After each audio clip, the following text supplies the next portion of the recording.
All right, everyone, welcome to another episode of Euphoric, the podcast. I'm sitting across from Cailen Asher, who not only is someone I met while I was building my business to help her on her alcohol-free journey, but then she really helped me in turn with my business and growing my movement. So I consider her one of my first business mentors. And Cailen has this incredible way of helping new entrepreneurs really establish and grow their businesses. And I just have so many cool questions because as Euphoric grows, so many more people are reevaluating alcohol, which then allows them to reevaluate their careers. And we have the certification. There's just so many people spawning entrepreneurial journeys from the alcohol-free journey. So I think it's just so cool to be able to talk about both together. So, Caitlin, how are you doing today, first of all? I'm doing great. I'm so excited to be here with you, Carolina. Any opportunity I get to spend time with you and have these conversations is just a joy. So I'm so glad to have this time with you today. Yeah, amazing. Well, you have been someone who's had a coaching business for longer than most people that I know. So tell me a little bit of the origin of how you got started in coaching and like what was even going on then? Like, were you using online methods as much back then? Like, yeah, tell me more about the origin story. Yeah, I am like a coaching dinosaur. I have been in the space for over a decade now, which is I'm so proud of like having that staying power. It's not an easy thing to do, especially um just weathering the personal growth changes all along the way, being nimble, be pivoting. But I've been an entrepreneur. I actually am turning 40 this year. So I've been an entrepreneur for almost, well, probably a solid 20 years because I started businesses like before college. So it's been a journey. And what really launched me into coaching, I was in the yoga industry. I was a yoga teacher. I was leading classes, but I really was approaching my yoga business differently. I wasn't just, oh, let me teach at a studio. I hope they get me clients. Like I was out there hustling for it. I was like booking gigs. I was building my brand. I had a website. I had online like videos and courses. And other teachers who were way more established than me and been teaching way longer were asking me, like, how do you build a business around yoga? And so I started coaching them. And that was really the first time I dipped my toe into the coaching space. That was back in 2012.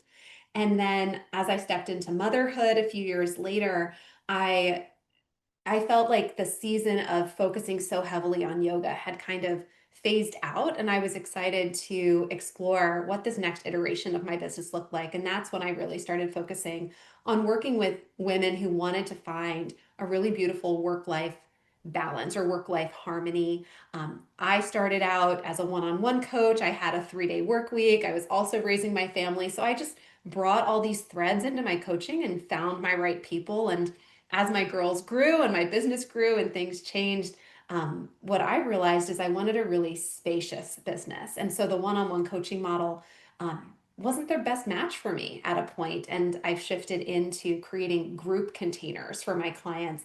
And I teach my clients how to do the same, how to shift from a one on one model into a leveraged, scalable coaching model in with a group program. And so something that's I think enabled me to have the staying power is to recognize my ideal client is like me 3 years ago, and then being okay to shift and change and grow along with that.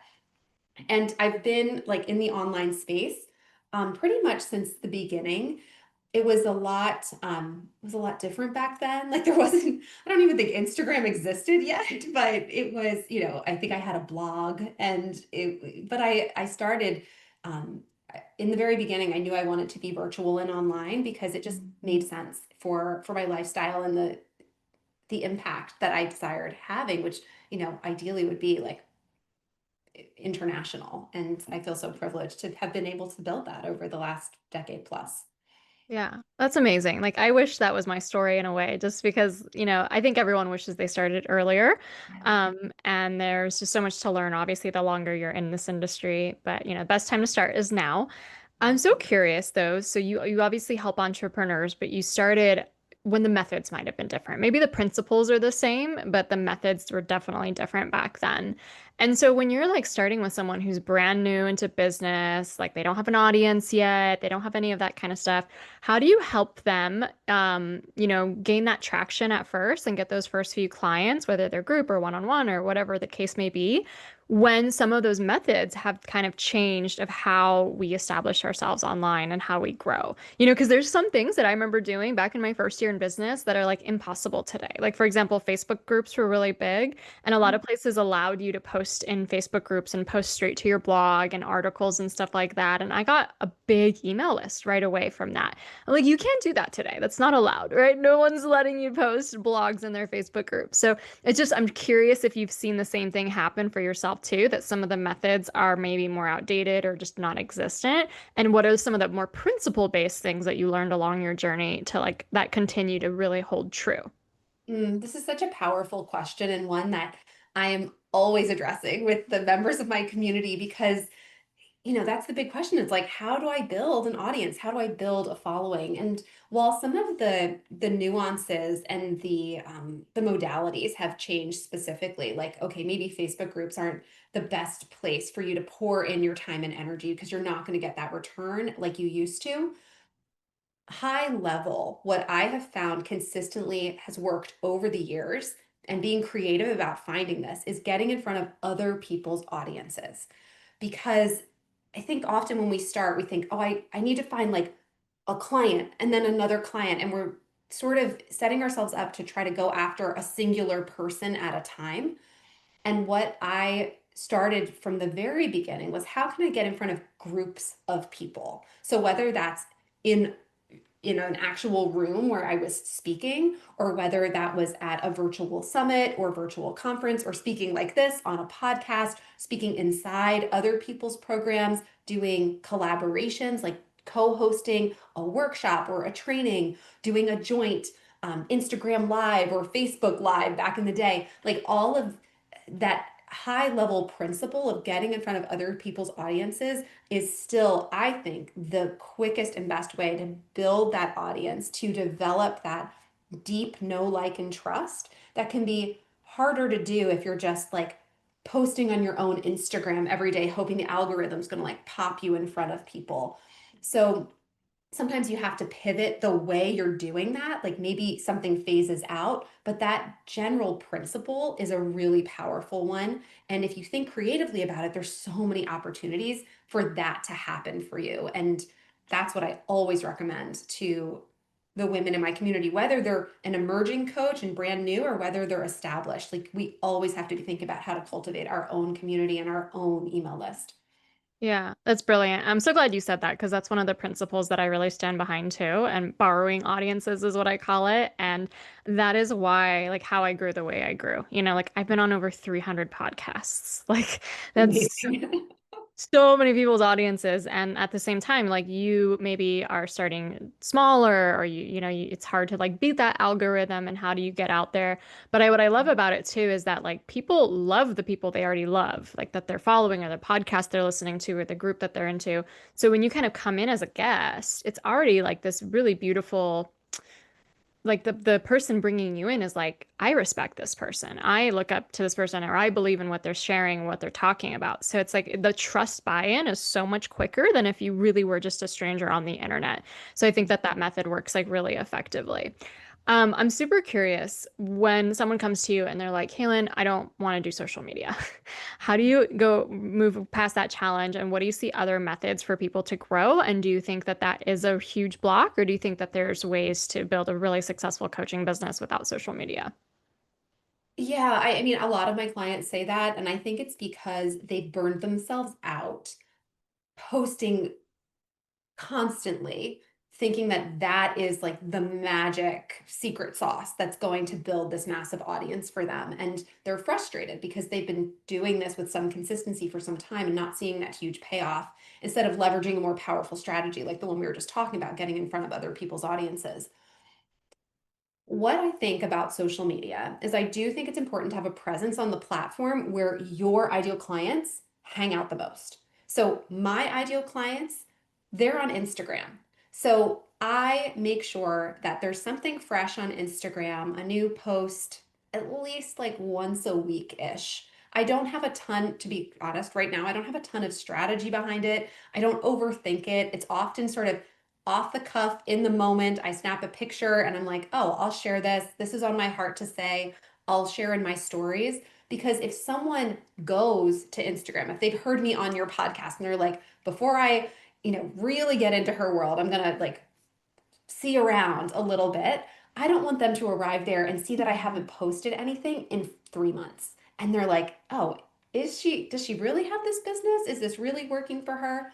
So I do think it's important to keep that relevance as social proof that you exist and that you care about what you're talking about. But I don't, because I haven't done it personally, I do not teach it as the front running strategy for client attraction. It's a backup strategy that helps to further ingratiate them into your world for them to get to know you a little bit better. And I think it is important to make sure like your bio makes sense and there's a link there for them to click on for your opt-in. Like we can bring in some strategy about it. It shouldn't just be like a personal thing with all of your family photos that has nothing to do with your business. Like I think it should be curated. Um, but in terms of you needing to like full force post multiple times a day, have like 50 stories so people keep clicking through it throughout the day, I don't think that's essential right out of the gate. I think there's more important and powerful strategies to focus on and put your time and effort into, especially if you've got limited bandwidth. Yeah, yeah. It's so interesting because like there's so many different business models out there. And so like I know people who sell only, right, on Instagram.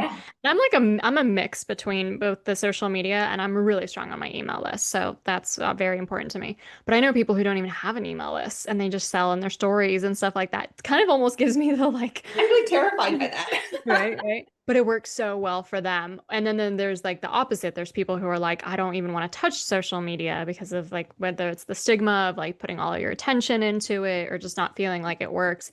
And I think I have this like middle ground strategy too as well of like, especially for an earlier entrepreneur, like there's not that many places where you can practice articulating yourself and your story and what you stand behind and your philosophy and your method as low stakes as social media. So it's like if you were to practice there to really refine what the hell you actually want to be saying, it's actually more of a benefit for you than it is like out there searching for clients per se, for you to really hone in on what the hell your brand is actually about. So I kind of think of it as like brushing like you're artist every day and you're in front of a blank canvas and you get to like brush the paint strokes and you get to benefit from that sometimes, because it can really grow into something and be really beautiful. But I love that you give the option because I think for a lot of entrepreneurs, they come in maybe if they're even of the older generation or they're just like burned, like you said, somehow with social media or just it being like a big attention grab. And they're like, I just don't want to have to use that tool. It's like so nice to know like there's always going to be a way for you to grow your business. Like there's a million different ways to do it, and you're going to find one that works for your energy type.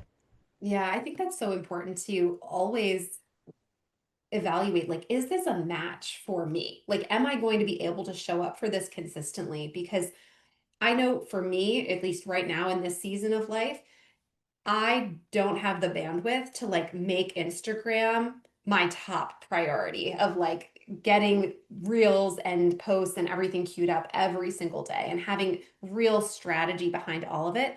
But I care about what I do and I can't help but want to share it. Like, and that's what I hope for the women that I work with. It's like sometimes you just have to let the message come through. And I think social media is a really nice outlet for that, as you said, for practicing that and also just for having a forum to share what's on your heart, what's on your mind, and put it out there because there are people who are listening and there are people who can benefit. And if you keep all of that bottled up, you are missing out on opportunities when it comes to potential connections with people.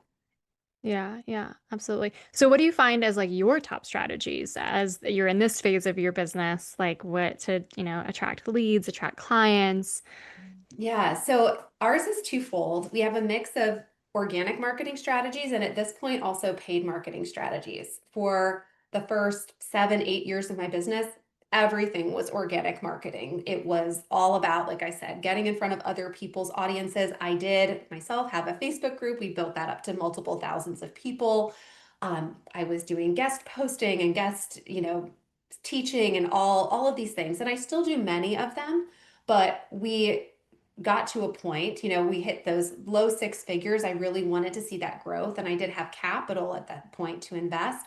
And so we also have brought in ad strategy, and I specifically focus on YouTube advertising. So my ad video will pop up as someone's about to watch something. And ideally, we're connecting with people who are looking for solutions like we provide. And so that's been a really powerful tool to jump us from the low six figures into like 500,000 plus a year, because we're really making sure that we're showing up in front of those right people on a regular basis.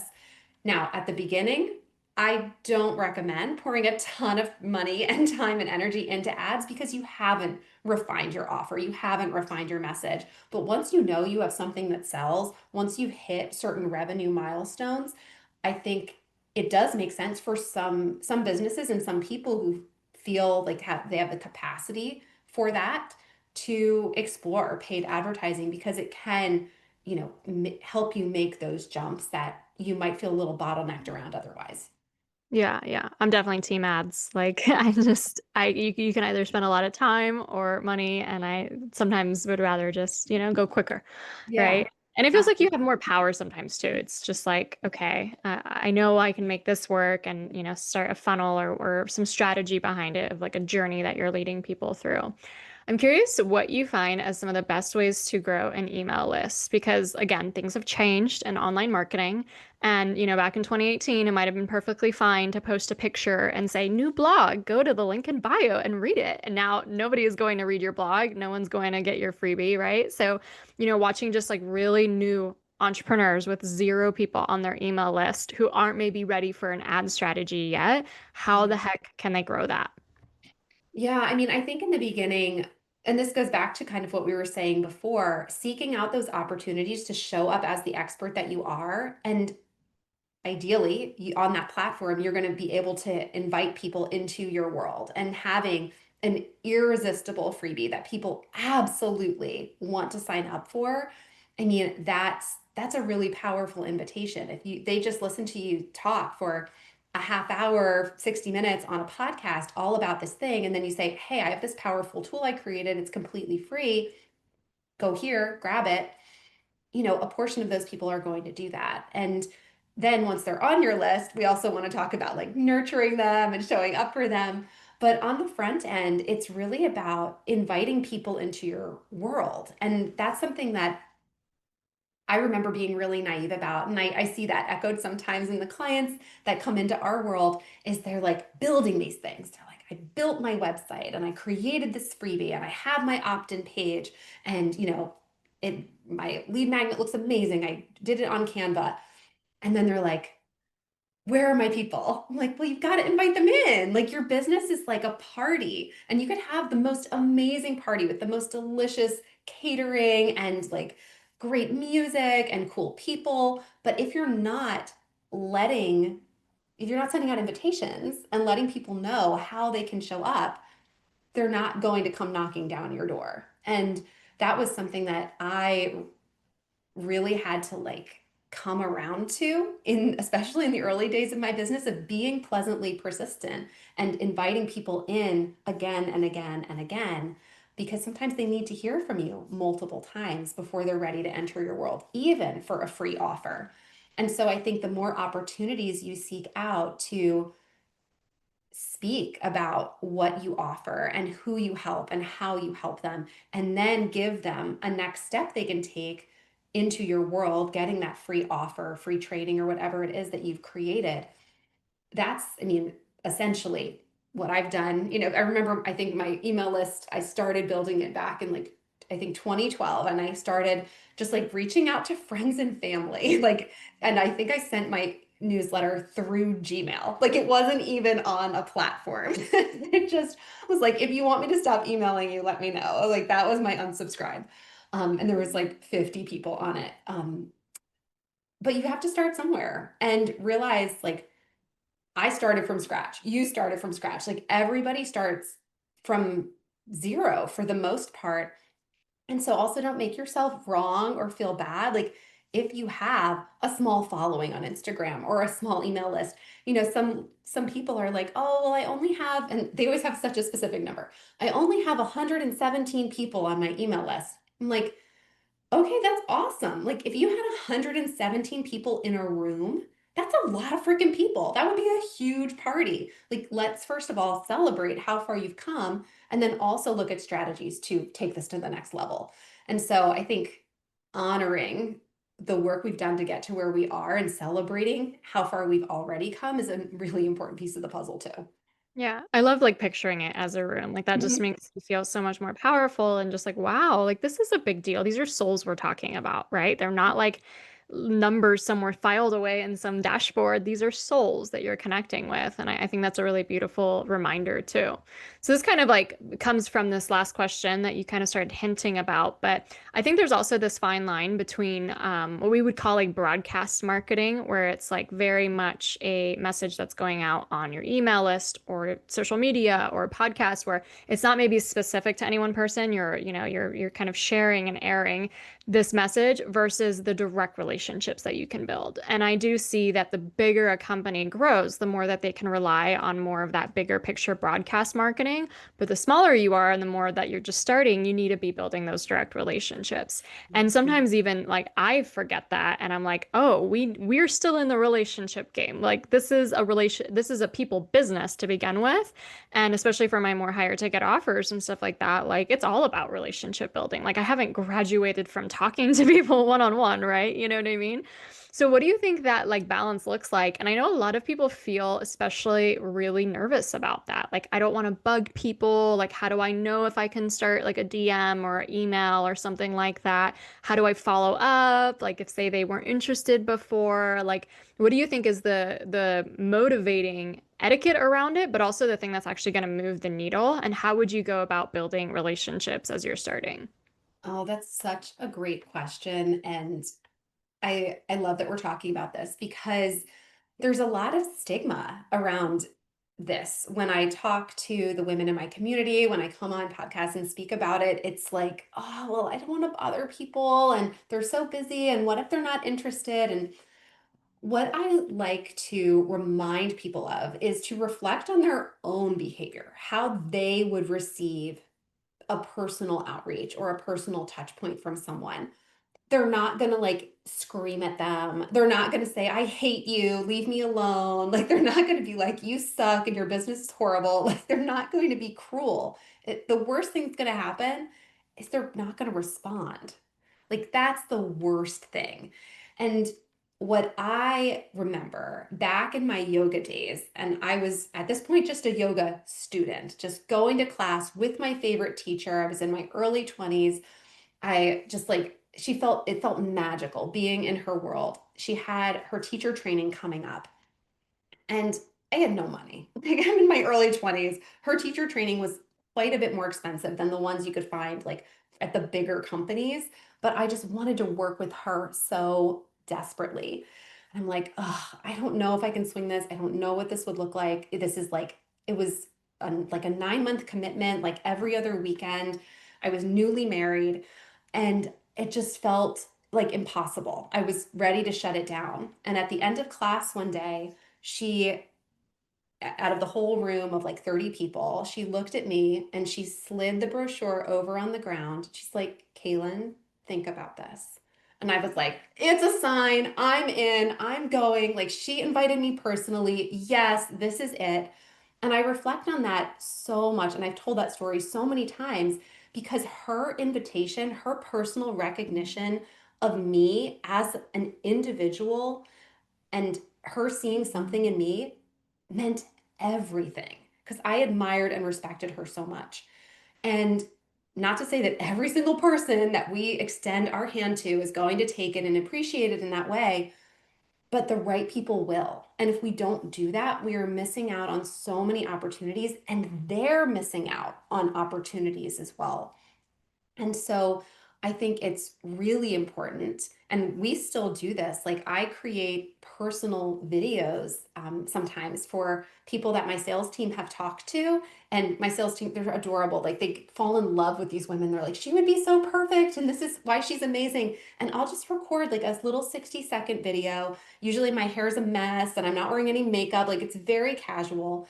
And I just speak to like that I see her and that I would love to explore having her in our world and how we could support her and sometimes it makes all the difference and other times they don't become a client. But I think it's always worth taking that extra step. And I mentioned them a moment ago, being pleasantly persistent, not being annoying, not being like, chasing after someone after they've clearly said no, but showing up because people do have busy lives and they have full inboxes. And sometimes they have the best of intentions of responding, and it just, life gets in the way.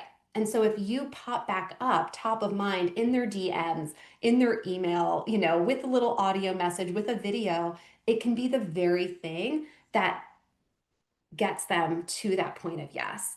And and it's also really enjoyable once you allow yourself to go there to not keep everything at arm's length, but pull people a bit closer and cultivate real relationships. And sometimes you don't know where it's going, where you're like, okay, I feel drawn to this person. I don't know if they're maybe right for my coaching or my program or whatever I'm offering, but I want to make that connection. And lo and behold, they have a whole network of people that they want to make intros to, or you do some cool collaboration together.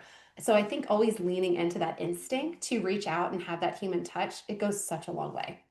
Yeah, yeah. I love it. So it sounds like first it's like a mindset shift. Like you're not going to reach out if you do think you're bothering people or that it's uninvited, and to really see it as like there's someone out there who would feel so special actually if you reached out to them. Not everybody, right? But some people really would and feel really touched. And I've heard other coaches who've done that, like they like slid into someone's DMs and 5 years later it's like the best thing that ever happened to that person because it just changed their whole life, you know? And so I think the mindset is the first thing to change. And then, I can see like, some of the examples you gave that like someone's already, you're courting them, they're already in your world, you're already talking to them back and forth, and they're just like, it's about like kind of like closing, for lack of a better word, closing the sale, but really, like you say, inviting them into your world to work in an official capacity together, right? Is the more humane way to say it.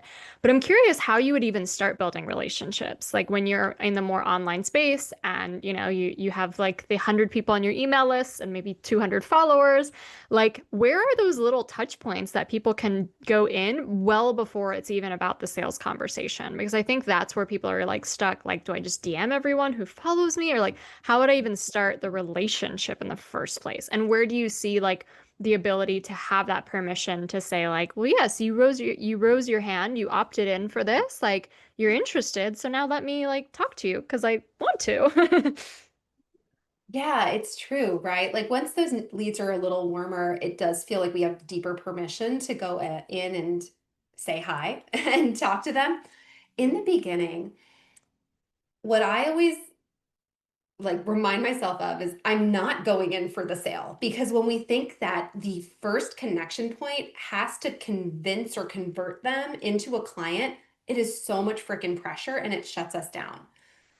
Where I come from in those situations when I'm literally just looking to connect with people is I let it be really normal and genuine. Like, hey, I found myself like binging your Instagram stories and I just love your vibe. Would you be open to a 15-minute Zoom get to know you chat? And just keep it really casual, really open. I also like to leave, like in this case, I'm pretending I'm on Instagram. I would leave an audio. I wouldn't type it out. I would leave the audio because there's that curiosity of like, what does she say in this? When they see the words, it's easier to just like quick dismiss it. And then they're hearing my voice and hopefully how genuinely I'm just giving a compliment and hoping for a connection. So I would start there and not in a like, I have to go through all of my followers and spam them with a personal audio, but going through and recognizing like maybe there's someone who likes most all of your posts. Maybe there's someone who consistently comments. Maybe there's a core group of people who are always watching your stories. And that's why it's fun to in your stories if you're being active on Instagram in this example here, like have little points of engagement. Say like, do you have questions? Like a poll, like where they can like slide the happy face or whatever. Like those little touch points, they also give you feedback on like who's paying attention. And when you start, or if you have a small email list, see who's opening, see who's clicking, and make a point to acknowledge them and thank them even. I've done that in the past where I was looking to, get a few more people into a program I was running. This was a number of years ago, maybe like 8 years ago. And I went through and I was like, oh my gosh, there's some people who've been on my list for 4 years. There's some people who have opened every email I've sent in the last 30 days. Like, they deserve a thank you. Like, they're sticking around. And so I recorded them a personal video on Loom, which I love using, doing those little Loom videos. And just said that and be like, hey, I don't know if we've actually personally met, but I'm so honored that you've been on my list for so long, or I'm so touched that you've opened all of my emails. Like, I would absolutely love to get to know you. Like, are you open to a quick Zoom connection or whatever? I find that people like being seen and acknowledged and thanked, right? And if you keep it really low stakes, not like, I'd love to talk to you about how we could work together potentially in the future. Like, take all the professional jargon out of it and just be a real human thinking about what you would respond to.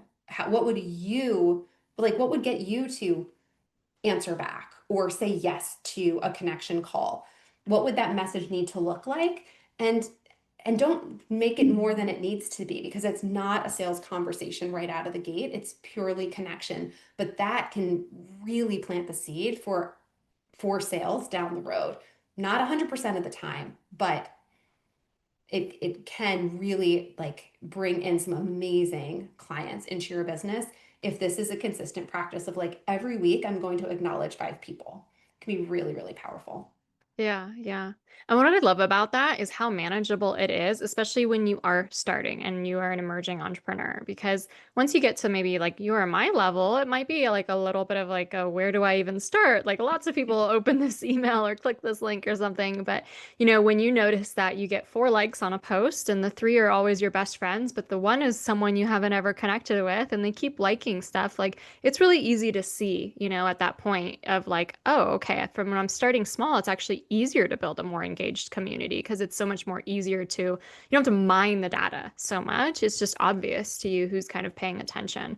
And for someone who doesn't really like to be like all in the data analytics and stuff like that, it's just easier to tell, than kind of looking up like, well, who opened this in this date and then between these hours or something like that. So I think that's like a smart strategy. And also permission that like if someone did raise their hand to hear from you in your business and they're either following you or subscribed to your email list, like they are interested in you or your brand or something around it. You know what I mean? And I love the reminder that it's like we are a people business. We're not selling products, we're not selling pens or some kind of technological gizmo. Like we're selling transformation for people. And that is ultimately like such a smart way to get started is to remember that as you still do work on the bigger picture marketing messages and posts and all that kind of stuff, but permission to say hi to people and to start that.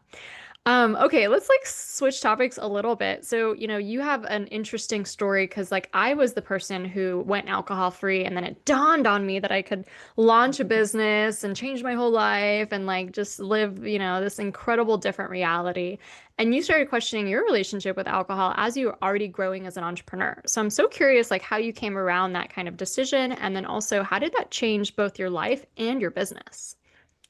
Yeah, that's a great question. So I am deeply committed to personal growth and personal development. I think in my experience, I wouldn't be able to have built and grown and expanded a business without reflecting on things that needed to shift and grow and change within myself. And so I think it just kind of came to a head. Um, my girls were young and I was in my early 30s, and it just felt like my drinking habits just felt outdated. It's like I feel like this habit is like a hangover from my 20s. It's like it's just followed me into my 30s, like quietly like creeping along. And I'm like, I don't feel like my best self when this is a big part of my life. And so my husband and I together, we did like 30 days off drinking and then we'd go back and then 60 days off and go back and 90, and then finally, I think it was the summer of 2019, I was listening to your podcast and I'm like, I really feel like I need a deeper support or deeper strategy around this to like go a bit longer than just these stretches where I know I'm going back, essentially. And so I think that's how we first connected. Like I did one of your programs over the summer, which really helped me reset and reevaluate my relationship. And then we sort of connected and like became friends. And then I supported you with your business and we've stayed connected ever since. And that's crazy. It's like 6 years ago now. Um, but what I've found is like my capacity to hold all the things of my life and envision the path ahead is just so much greater when I don't have the distraction and dimming and numbing of alcohol on top of it. And it's been really also really great for like for my husband and myself to realize like this thing that was so fun for us and we're like, oh, like let's have drinks on the porch and we'll talk and like we felt like this was a way in which we connected to realize we actually connect more deeply and more authentically without that in our lives. And I feel like I'm also modeling something that I feel good about for my daughters of like choosing to be kind of counterculture and not partake in something that is ultimately not serving me. And, it was I think, lifting that out, there were some like really powerful things that shifted right after that. I already had my business, but my husband and I think it was that summer, we saw this beautiful place up in the Berkshires in Massachusetts, a little place on the lake.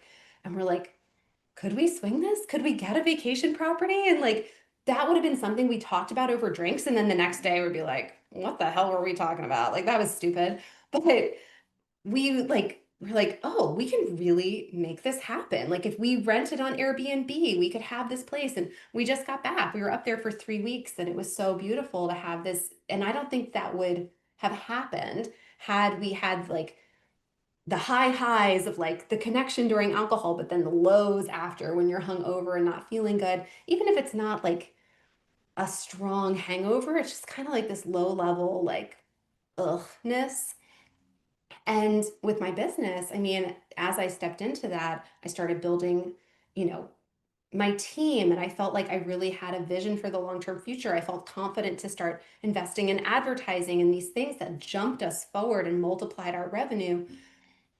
I mean, I can't say what would have happened if I kept drinking, but I really feel that a lot of these powerful moves that I made so confidently wouldn't have happened, at least not as quickly or as synchronistically as they did had I been like distracted or by having alcohol consistently in my life. Yeah. Well, thank you so much for sharing all that. I'm on a mission to show the world that successful women don't drink, and there's such incredible examples out there. And thank you for embodying that example too. And it's interesting because, like, I'm sure you know a lot of other top entrepreneurs, and obviously some of them drink, but the more and more like I get into these really high level spaces with really, really successful people, the more it is the teeniest little footnote. Like, most successful people are not prioritizing alcohol in their lives. And a lot of these big entrepreneurs don't drink at all. And it's just like not being really talked about as much. So I think it's really cool that we can openly share that and just be like, oh, yeah, that's actually the secret behind all this success and stuff like that. And it's kind of funny because so many people still have like champagne in their brands or like, it's all this like luxury and celebration. But then you like peer underneath and you're like, oh, they actually don't drink. So it's Yeah, just kind of it's funny. sparkling cider. Yeah, yeah, yeah, yeah. Yeah, it's so cool to see that. Well, Caitlin, I love this episode. So many good tips for emerging entrepreneurs. And you talked about an irresistible offer earlier. So tell us a little bit about yours. Yeah, absolutely. We have a free training. It's about 20 minutes long that talks all about my framework for building a spacious, sustainable, scalable coaching business. Specifically, it focuses on creating a high ticket group program that allows you to serve an intimate, high level cohort of clients instead of working one on one and having those client calls and that client work all over your schedule. This was a really powerful shift that I made in my own business. And the women that we work with, we have both established coaches who have already been on the one-to-one space, but the way that we break it down, we have new coaches who are stepping in and recognizing and just taking a stand for, hey, the one-on-one work, the one-on-one model isn't a fit for me, for my energy, for my lifestyle, for my business, for my family. And what would it look like to put together this intimate group program that allows my community to come together inside of it? Because I think when women, I'm saying women because I work with women, but when people come together in a collective and are rising together in a program, um, I've noticed in my own personal experience and witnessing my clients, the transformation is so much more powerful because they're doing it together instead of alone and solo. And that's, I think, also what really, going back to stopping drinking, that was so helpful having the support of my, I was lucky to have the support of my husband, but also to have, you know, you as a guide and as a mentor and seeing that, like, oh, this is getting normalized. Like, it's a normal thing to question your relationship, even if you don't identify as an alcoholic, even if it's not a massive hindrance in your life, just kind of like a low level all the time. And I think rising in community is so powerful. So if that speaks to you, if you're a coach, if you're an entrepreneur, if you're curious about how to build a business that feels really aligned and good for you, check out the training. It's a really good one. Amazing. Well, we'll be sure to include that in the show notes below. Caitlin, these tips were so amazing. Just, writing all the notes down and just love your energy and just the like humanness, I think, of bringing that back into business, I think is just so important and recognizing that that's what it's all about. Thank you so much for being on the show today. Yeah, absolutely. Carolina, thanks for having me.